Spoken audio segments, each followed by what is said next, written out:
지난 시간 55번에 이어서 56번은 이제 검정 문제다라고 얘기했었죠. 제1종 오류를 범할 확률 허용 한계를 뜻하는 용어는 이제 뭐 단어가 갑자기 확 바뀌어 버려요. 왜냐면 이제 1종 오류, 2종 오류, 또 아래쪽에 유의 수준, 그다음에 유의 확률 모두 검정을 할 때 쓰는 단어들이거든요. 검정이다라는 게 어떤 거라고 그랬죠? 주장이라고 그랬죠. 이미 사람들이 알고 있는 주장이 있고 그 다음에 반대의 주장을 할 거다 라고 얘기했었죠. 그리고 알고 있는 주장을 하나의 모델로 놓고 그 다음에 이 모델 안에서 주장하는 바가 있다면 표본으로부터 이 바를 확인해 보고 그리고 어떠한 유의 수준을 정해서 기각력을 만들고 그 기각력으로부터 그 결과가 정말로 다름을 표현해 주는 것, 그리고 최종적으로 우리가 해야 될 일은 H0를 기각하는 일. 반대로 요 X바로부터 얻을 수 있는 보이는 보라색 있죠? 이 값을 P 값이라고도 한다. 이 P 값을 유의 수준 알파와 비교하여 알파보다 작으면 기각한다. 이런 말도 있었고요. 제1종 오류, 제2종 오류는 이와 같은 선택의 문제 안에서 이쪽에다가 한 번만 써보고 다시 돌아갈게요. 이 세상에는 진리가 있다. 이 진리가 H0인지 H1인지 모른다. 그리고 우리는 이 진리를 항상 선택을 하는데 H0를 선택할 수도 있고 H1을 선택할 수도 있다. 그랬을 때 이러한 진리와 의사 결정 안에서 H0를 진리로 본 사람들이 H0를 선택하면 옳은 선택, 옳은 선택. 하지만 H0가 진리인데 H1을 선택하면 제1종 오류, 이 1종 오류를 범할 최대 한계를 유의 수준, 또 반대는 제2종 오류, 우리는 베타라고 부르고 H0가 진리인데 H0를 선택하는 그런 좋은 선택을 1-베타, 즉 검정력이라고 부른다. 이 정도. 그리고 왜 얘를 1이라고 부르느냐? H0는 이미 많은 사람들이 알고 있는데 그 알고 있음이 아닐 수도 있다라는 그들의 입장에서 오류라는 거죠. 그래서 1종 오류다라고 이야기를 하는 거예요. 여기까지의 설명으로부터 56번부터 문제의 풀이가 가능해집니다. 1종 오류를 범할 확률의 허용 한계. 1종 오류는 H0를 기각하고 H1을 채택하는 그러한 가능성을 최대로 허용한 한계죠. 유의 수준이죠. 그래서 유의 수준이다. 규모가를 기각하게 하는 검정 통계량의 관측값의 영역 기각력이라고 그러고 검정 통계량은 검정의 기준을 결정하는 데 사용되는 통계량이래요. 통계량. 그래서 우리가 평균이다 그러면은 Z를 구해라 이렇게 얘기하죠. X 바를 뮤를 빼고 루트 n분의 시그마 뭐 이런 얘기. 대립가설은 H1이 되는 거죠. 이와 같이 표본에 근거한 강력한 증거에 의해서 대립가설은 이것도 중요해요. 표본에 근거한 거예요. 내가 표본을 통해서 주장하고자 하는 가설. 그래서 이 단어도 시험에 한 번씩 나오더라고요. 조사자가 지지하고 싶어하는 가설, 연구 가설. 유의 수준은 따라서 답이 뭐라고요? 규모가설이 오를 때 규모가설을 채택할 확률. 규모가설이 오를 때 대립가설을 채택할 확률이죠. 그러면 규모가설을 기각할 확률. 그래서 유의 수준은 규모가설이 참인데도 불구하고 규모가설을 기각하는 그들의 입장에서는 뭔가 불안할 수밖에 없는 그래서 1종이라는 단어를 쓰는 거고 그러할 최대 허용 한계. 우리가 그만큼 너에게 0.05 정도를 허용해 줄게. 한번 찾아는 봐 하고 의견을 주는 것이다. 그 다음에 58번 유의 수준은 대립가설이 참일 때 규모가설을 채택하는 오류를 범할 확률의 최대 허용 한계이다. 유의 수준 알파 검정법이란 제2종 오류를 범할 확률이 알파 이하 규모가설 참임에도 불구하고 규모가설을 기각하는 오류를 범할 확률 최대 허용 한계. 네, 3번이죠. 제1종 오류를 범할 확률과 제2종 오류를 범할 확률 중 큰 쪽의 확률. 네. 그 다음에 요 2번은 아까 앞서 유의 수준 검정법이란 제1종 오류를 범할 확률을 줄이는 검정법이다. 이렇게 얘기해서 아래 보니까 다시 설명을 해놨습니다. 유의 확률이라는 건 p value입니다. 그래서 이름이 확률인 거예요. p가 probability? 네. 네. 왜 단어가 제1.5류를 범할 수 있는 최대 확률로서 유의 확률은 1.5류를 범한다. 좀 더 읽어봐. 제2.5류를 범할 확률로서 관측치로 검정 통계량을 추정할 때 규모가설을 기각시킬 수 있는 최소의 유의 수준으로 관측치로 검정 통계량을 추정할 때 대립가설을 기각시킬 수 있는 최소 유의 수준으로 3번이죠. 이게 최소라는 건 보통은 그림으로 그린다면은 0.05를 이렇게 주잖아요. 그럼 이게 0.05야. 그런데 기각력 안에 연구자가 확인한 값이 들어있잖아요. 그럼 이거를 기준으로 이만큼의 확률값이 들어있으니까 유의 수준보다 더 작은 거죠. 즉 관측지로 검정 통계량을 추정할 때 규모가설을 기각할 수 있는 최소의 유의 수준이다. 이렇게 이야기를 할 수가 있는 거예요. 유의 수준은 검정 통계량의 값을 관측할 때 이에 근거해서 규모가설 기각할 수 있는 최소 더 작은, 그러니까 알파보다 더 작은 P값이라고 하고 규모가설이 거짓이라고 기각되어야 한다는 강한 증거, 이렇게도 해석이 됩니다. P값에 대한 설명으로 틀린 것은 주어진 자료와 직접적 관계가 있겠죠. 그걸 통해서 구하는 거니까 검정 통계량이 실제 관측된 값보다 대립가설을 지지하는 방향으로 더욱 치우칠 확률로서 규모가설 하에서 계산된 값이다. 규모가설 하에서 대립가설을 지지하는 방향으로 좀 더 읽어봅시다. 유의 확률이 작을수록 규모가설에 대한 반증이 강한 것을 의미한다. 아무래도 유의 수준이 유의 확률보다 작으면 규모가설을 기각한다. 유의 수준이 알파가 유의 확률 P 값보다 작으면 규모가설을 기각해? 아니면 P 값이 작으면 기각해? P 값이 작으면이죠. 다른 부분이 다 어렵긴 하지만 여하튼 가장 핵심이 되는 문장이 틀린 거잖아요. 그러면 여러분들 서슴지 마시고 4번 탁 체크하고 넘어가시면 돼요. 그 외에는 사실 해석이 조금 더디더라도 맞는 문장이거든요. 유의 확률이 작을수록, P값이 작을수록 규모가설에 대한 반증이 강하다. 작은 게 좋다. 그래서 0.000 그러면 거의 확실하게 반증이 되는 거죠. 검정 통계량이 실제 관측값보다 대립가설을 지지하는 방향으로 더욱 치우칠 확률로서 원래의 대립가설을 지지한 쪽, 그러니까 원래는 여기가 우리가 말하는 어떤 값이다. 그런데 이 값에서 많이 떨어져 있다. 이런 뜻이라고 생각하면 돼. 많이 떨어져 있다. 그 다음에요. 아래쪽엔 더 읽어보시고요. 그래, 이거 읽어볼까요? 통계량에서 P값이 주어졌을 때 유의 확률과 P값을 비교하면 누가 더 작다? 유의 확률이 더 작은 거다. 그래서 더 작다라는 것을 여러분들이 작다. 어떻게 기억을 하지? 저번에 한번 수업 시간에 했던 것 같긴 한데 그럴 때 확률하고 수준 유의는 똑같으니까 작다. 네, 뭔가 단어가 하나만 딱 떠오르면 좋은데 지금 여러 가지 생각해 봤는데요. P가 작다 알파보다 이렇게 P가 작다 알파보다 P가 작다 알파보다 P가 작다 알파보다 P자갈 어때요? P자갈 자갈 P자갈 작다 알파보다 한번 노력해 봅시다. 다음 중 검정의 유의 확률 P값에 대한 설명으로 그러면 P자갈이죠. P값이 작으면 작을수록 대립가설이 참이라는 증거가 강하다. 틀린 거예요. 그러면 2번은 맞는 거고 P값이 유의 수준보다 큰 경우에 규모가설을 기각할 근거가 희박하다. 이거는 또 반대 P자갈에서 반대의 의견이죠. 규모가설을 기각할 수 있는 최소의 제2종 오류다. 제1종 오류다. 끝까지 읽으면 결국은 답이 되거든요. 1번 안 읽었네. 여러 유의 수준에 대하여 동일한 규모가설이 기각되거나 또는 기각되지 않는 상반된 결과를 피할 수 있다. 그러고 보니까 1번은 정말 단어가 어렵네요. 하지만 여러 유의 수준에 대하여 알파를 0.1로 할 수도 0.05로도 할 수, 0.005로도 할 수 있는데 그렇게 돼서 동일한 규모가설이 기각되거나 알파가 P자갈이니까 P가 알파보다 작다. 그러면은 규모가설이 기각이 되겠죠. 또는 기각되지 않는 상반된 결과를 피할 수 있다. 해석이 조금 제가 여기다 덧붙인다고 될 건 아닌 것 같고요.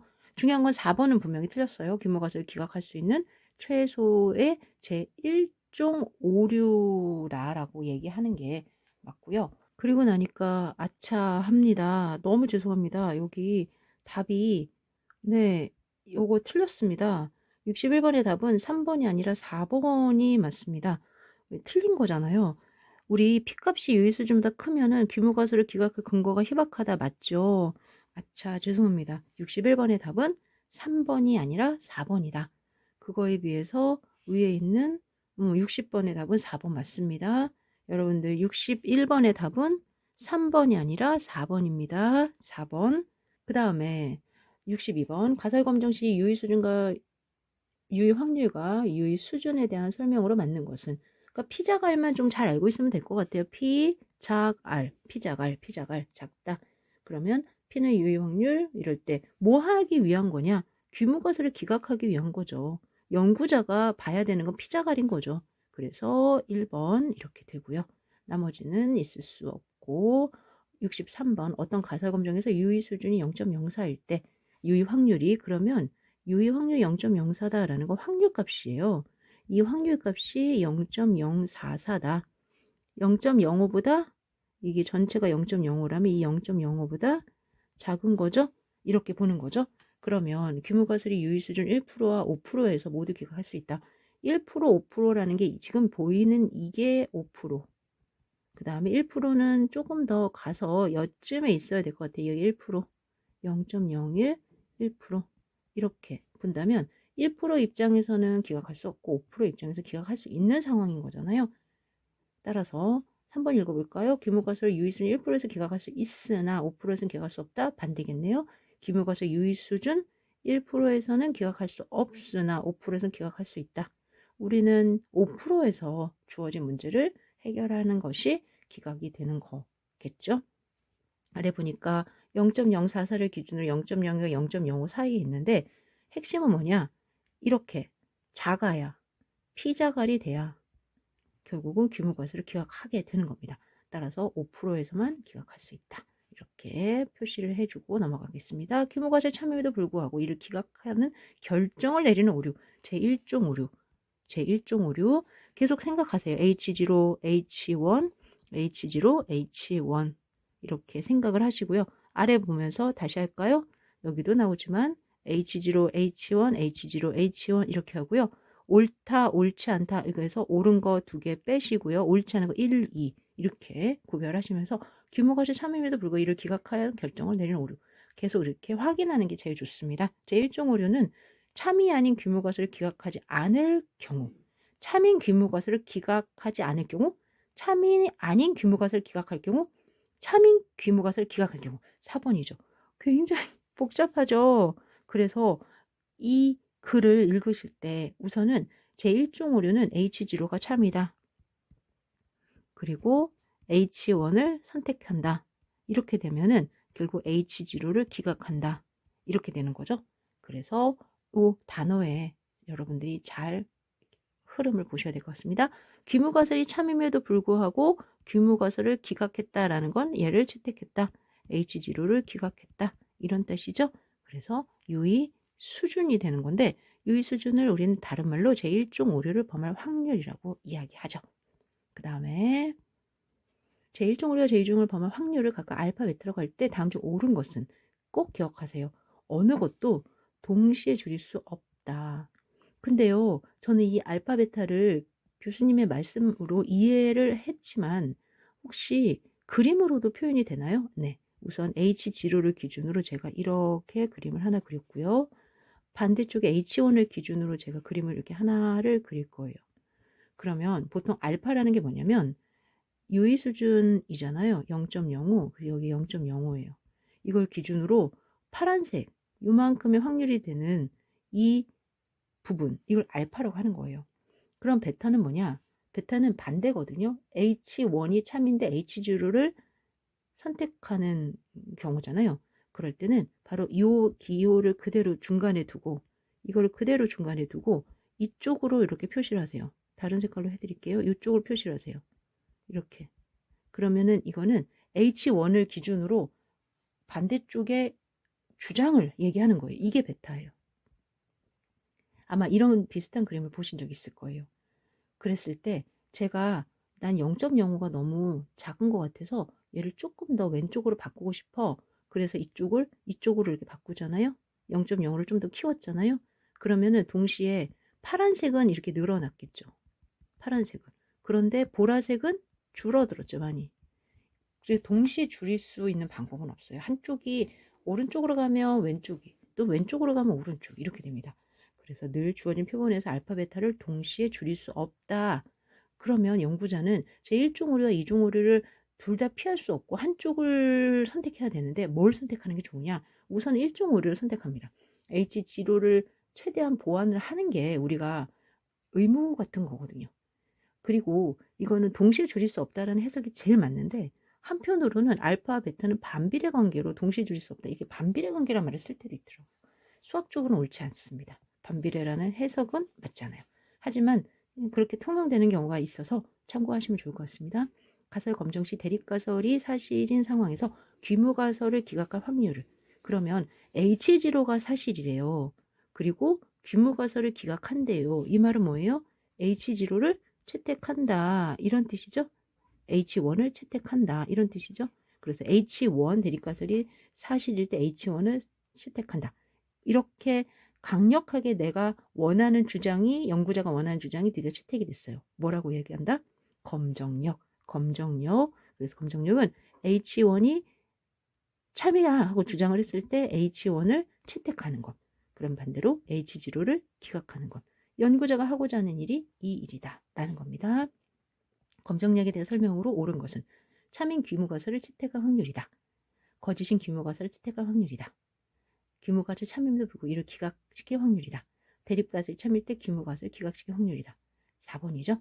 그래서 무조건 H1이 참일 때 H1을 채택하면 H0를 기각한다. 이렇게 해서 봐주시면 될 것 같아요. 대립가설 H1이 참인 상황에서 귀무가설을 기각시키는 옳은 판단을 검정력이라고 그러고 1-베타라고 합니다. 70번 베타는 제2종 오류를 범할 확률이라고 합니다. 그래서 우리가 그림을 그리면서도 계속 머릿속으로 생각을 하세요. 옳다, 알파, 베타 이렇게 이때 통계적 가설 검정에서 1-베타에 대한 설명은 검정력에 대한 설명은 이란 뜻이죠. 귀무가설 사실일 때 이를 기각할 확률, 귀무가설 사실이 아님에도 불구하고 이를 기각하지 못할 확률, 귀무가설을 기각하고자 할 경우에 그것을 정확하게 기각할 확률, 대립가설이 사실이 아닐 때 그것을 정확하게 기각할 확률. 참 섞여 있는 걸 봐서는 너무 말이 어렵습니다. 네, 어떤 걸까요? 우선 수수께끼 같아요.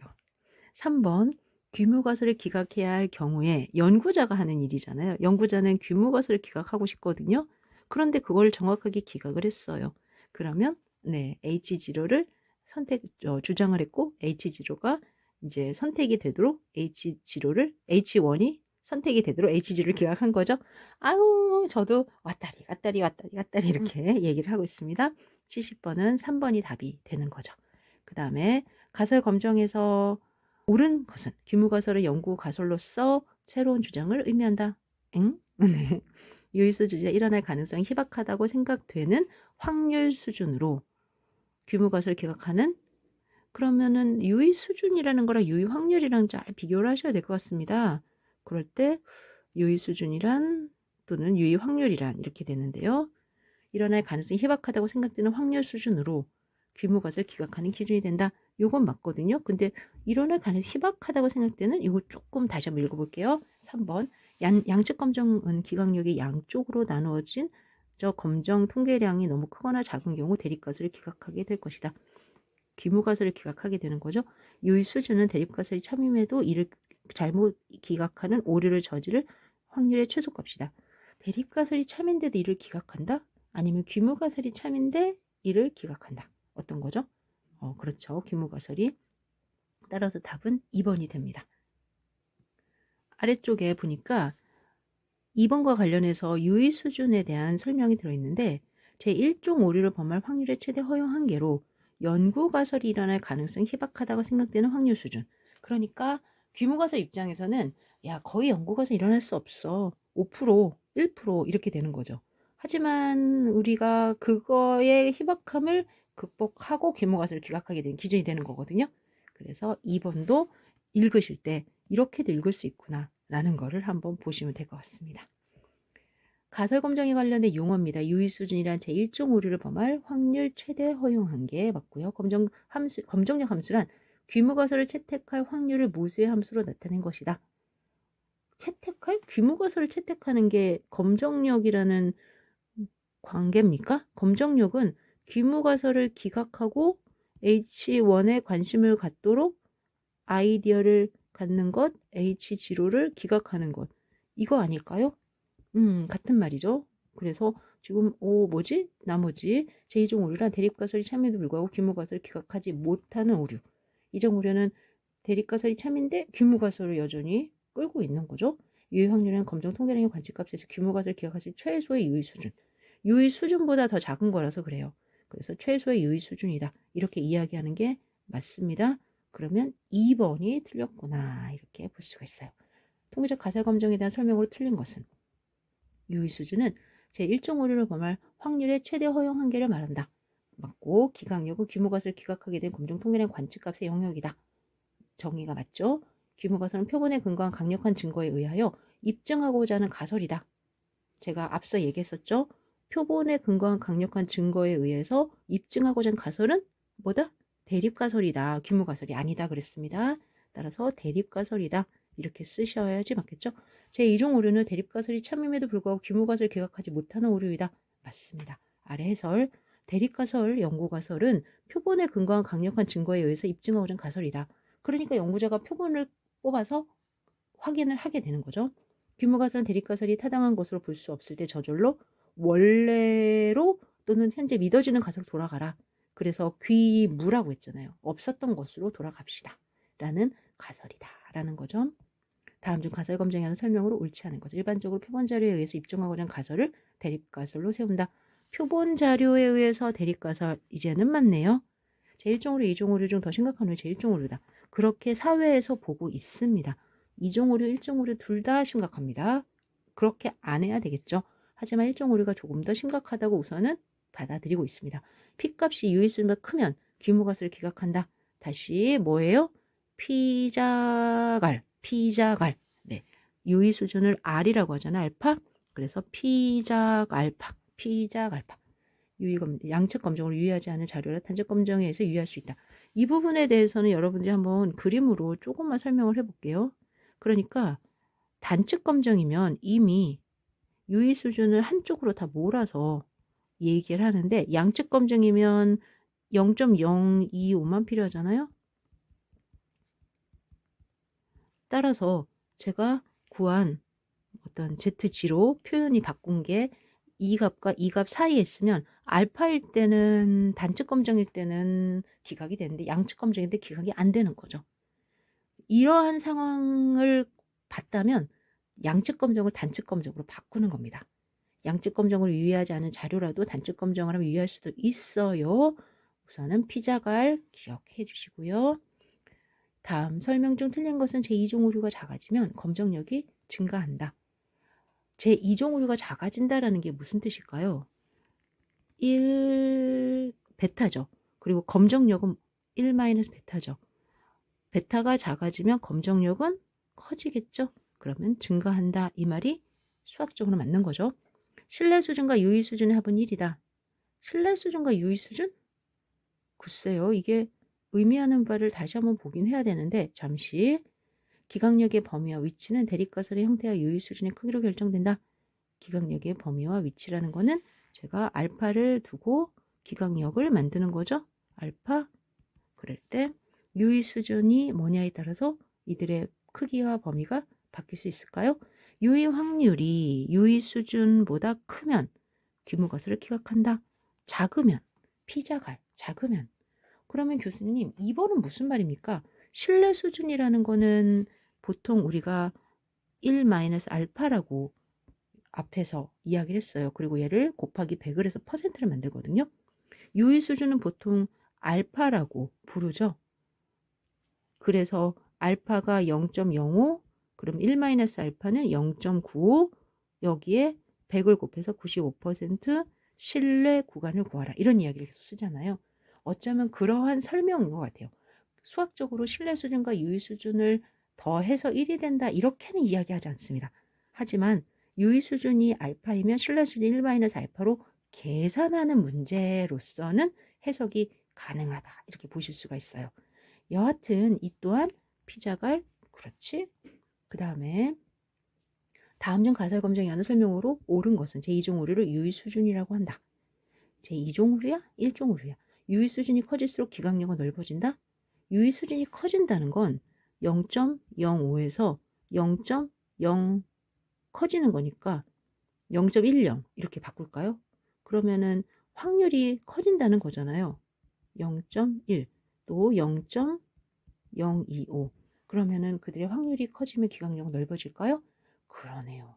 제1종 오류의 확률을 크게 하면 제2종 오류의 확률도 커진다?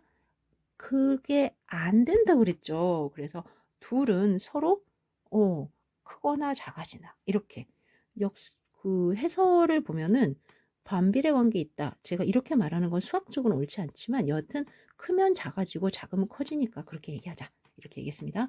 P값은 규모가설 또는 대립가설을 입증하는 정도와 상관없는 개념이다. 왜? 알파랑 비교해서 작으면 기각하잖아. 따라서 지금 보여지는 내용 중에서 옳은 것은 이라고 했으니까 2번 하나만 옳습니다. 그 다음에 가설 검정에 대한 설명으로 틀린 것은 규모가설이 참일 때 규모가설을 기각하는 오류를 제1종 오류라고 한다. 맞죠? 대립가설이 참일 때 규모가설을 기각하지 못하는 오류를 제2종 오류라고 한다.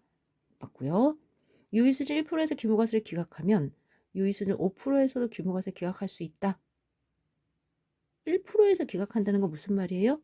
왼쪽에 그림이 있지만 1%에서 이 안에 제가 구한 값이 있다는 뜻이죠. 그럼 5%는 자연스럽게 들어가겠죠. 주어진 관측값의 유의 확률이 5%일 때 유의수는 1%에서 규모가설 기각한다. 근데 반대는 안 된다고 그랬죠. 그래서 답은 4번 틀린 겁니다. 가설 검정에 대한 설명을 틀린 것은 가설은 규모가설과 대립가설이 있다. 규모가설은 주로 기존의 사실을 위주로 보수적으로 세운다. 가설 검증의 과정에서 유의 수준은 알파는 유의 확률 P를 계산한 후에 설정한다. 이건 좀 고민해 봅시다. 유의 확률 P가 유의수보다 작으면 P가 R보다 작으면 P자갈 규모가설 기각한다. 맞는 거죠. 그럼 3번이 틀린데 제1종으로 범할 확률은 연구 전에 그래서 유의 수준 전에 유의 수준은 연구 전에 정합니다.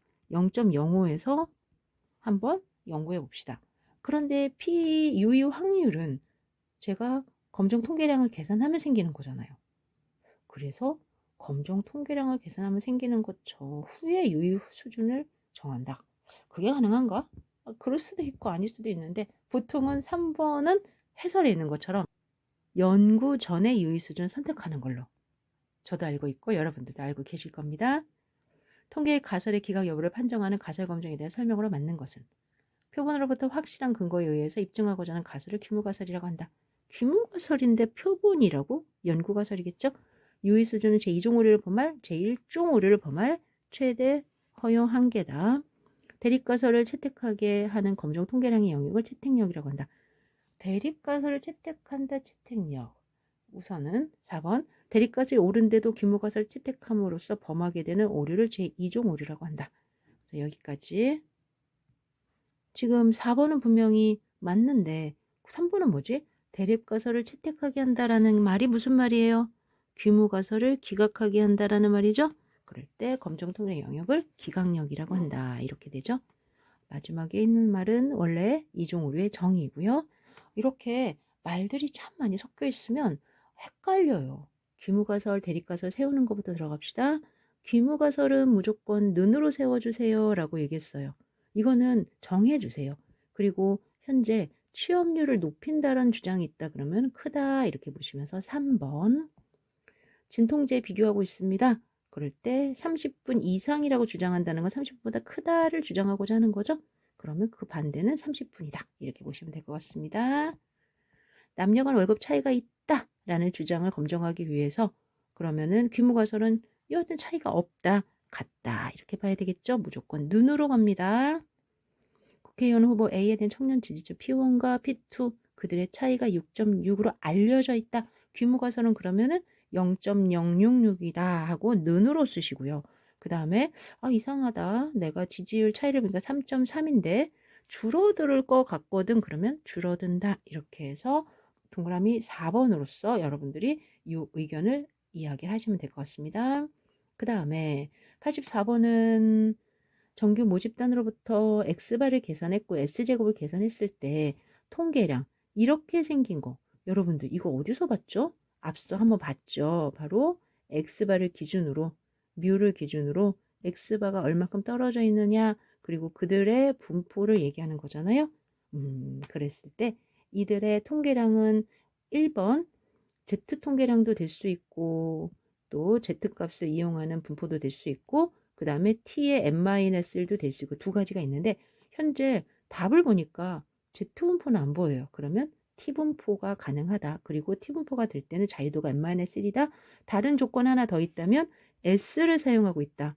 S 이렇게 시그마가 없이 S를 사용하고 있으면 자유도가 n-T 분포를 사용하는 쪽으로 연구가 진행이 되게 됩니다. 당연히 T 분포가 30, 그러니까 31개를 뽑아서 30이 됐어. 그러면 그 다음에는 31이 됐어. 이렇게 가잖아요. 그러면 보통 30개를 기준으로 나머지 위에 부분은 모두 Z분포를 이용한다라고 얘기하는데 혹시 들어보셨을까요? 그래서 30개 아래로는 T29, T1까지는 n-1인 T분포를 이용하지만 결국 30개 이후부터는 Z분포로 수렴을 해서 Z분포에 근거해서 분석을 한다라고 보시면 알고 계시는 대로 유지가 될 것 같습니다. 정규 모집단의 모평균에 대한 검증에서 모분산을 모르고 표본의 크기가 충분히 크면 모분산을 몰라서 S를 대신했지만 크기가 충분히 커. 그럴 때는 우리는 정규 분포를 이용해서 계산을 한다. 좀 전에 얘기했던 게 그런 의도죠. 이렇게 참고하시면서 각각을 케이스 바이 케이스로 나누면 시그마 제곱이 있으면 처음부터 Z분포를 이용해요. 표준 정규분포. 시그마 제곱이 없는데 대표본이면은 앞서 얘기했듯이 30개보다 크면 수렴에 가는 과정 안에서 표준 정규분포를 이용하고요. 30개보다 작으면은 n-1인 자유도를 갖는 T분포를 사용한다. 구별 잘 지어주시면 좋을 것 같습니다. 다음 사례에 대해서 알맞은 검정 방법은 도시지역 가족과 시골 지역의 가족 간의 두 독립 집단에 대해서 비교를 하고 싶은 거죠. 그러면 독립표본 T 검정. 이때 독립표본이라는 게 집단 두 개가 독립이다 이런 뜻이에요. 도시 지역의 시골 지역의 두 독립표본 그리고 그들의 차이에 대해서 검정할 때는 T 검정이다. 10명의 스포츠 댄스 한 달간 전과 후의 체중을 보고 싶습니다. 그러면 한 사람의 전후를 보는 거니까 대상자가 달라지는 게 아니죠. 대응 표본 T 검정. 스포츠 댄스 회원들 프로그램 전후 체중에 대한 차이를 한 번에 계산을 합니다. 그리고 이 계산한 거로부터 우리가 가설 검정을 시작할 건데 이럴 때 대응 표본 T 검정이다 라고 이야기합니다. 88번 역시 대응 표본 T 검정이죠. 왜? 가축 소변의 불소 농도에 대한 변화가 그래서 방목 초기에 조사하고 그 다음에 방목 전후의 불소 농도를 비교하는 거죠. 이럴 때 대응 비교를 다른 말로 paired 이렇게 얘기해서 쌍체 비교, 대응 비교, 대응 표본 T 검정 아래 해설해 보니까요. 쌍체 비교란 단어도 대응 비교란 단어도 대응 표본 T 검정이란 단어도 같은 거니까 사용할 수 있으면 좋겠다. 단일 모집단의 모분산 나오면 보통 여러분들 뭐의 제곱에 더해서 어쩌고저쩌고 이렇게 제곱이라는 게 보이시잖아요. 그러면 아래 분포 중에 제곱 어디 있어요? 요거 하나밖에 없죠? 이름은 카이 제곱 분포를 이용한다. 카이 제곱 분포도 자유도가 n-1입니다. 그 다음에 검정 통계량의 분포가 정규 분포가 아닌 검정은 우선 대자가 들어가면 무조건 정규 분포예요. 대 이렇게. 그리고 소는 요거 4번밖에 없네? 네, 그럼 좀 더 읽어볼게요. 우선 1번 대표본에서 모평균의 검정, 평균에 대한 검정, 그 다음에 2번에서 대표본의 두 모비율의 차에 대한 검정, 비율차 그대로 되고 3번 모집단의 정규분포인 대표본에서 모분산의 검정에 대표분 딱 왔는데 모 분산이잖아. 그럼 카이 제곱 분포인데 모집단이 정규 분포의 소표본에서 모 분산을 알아. 그럼 시그마를 아는 거죠? 그러면 역시 이때는 네, 정규 분포를 이용하게 되는 거죠. 아, 조심해야 되겠다. 대표분만 보고 문제 풀었다가 저처럼 땡 할 수가 있어요. 조심 조심 조심. 두 집단의 분산에 대한 동일성 검정에 대해서 검정 통계량의 분포는 이게 분산에 대한 내용만 물어보면 카이 제곱 분포인데 두 집단에 그랬어요. 그러면 카이 1제곱, 카이 2제곱이 되고 이들의 비를 이용해서 비교를 할 거거든요. 이렇게 카이 제곱 비율은 아무리 봐도 뭔가가 없는데 F 분포입니다. 교수님 기하 분포가 뭐예요? 기하 분포는 이산화탄소 분포예요. 여기서 말하는 분포랑 결이 다르죠. 우리가 세상에 살면서 드디어 성공하는 이렇게 이야기할 때 쓰는 게 기하 분포죠. 그 다음에 아래 해설을 보니까 이 아이디어 비율에 대해서 공부하고 싶은데 이때 제곱과 관계에서 F 분포를 이용하자. 두 개의 정규 모집단으로부터 추출한 독립의 확률 표본에 기초하여 모분산에 대한 가설 이들의 같다. 이들의 크다. 사실 이렇게 보면은 잘 모르시겠죠. 시그마 제곱분의 시그마 1 제곱이 1이다.